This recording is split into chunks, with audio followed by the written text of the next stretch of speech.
খাওয়া দাওয়ার ভেতরে যদি দুর্ঘটনা ঘটে যায় তাহলে জমি জায়গা তো সব কেরামেরা হয়ে যাবে।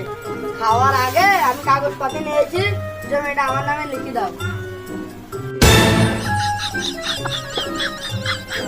খাওয়া দাওয়ার আগে সব টিপসই দিতে আর আগে যদি যত্ন না করে তাহলে জমি জায়গা কিছু দেবে না, সব বড় ভাই নামে লিখে দেবে।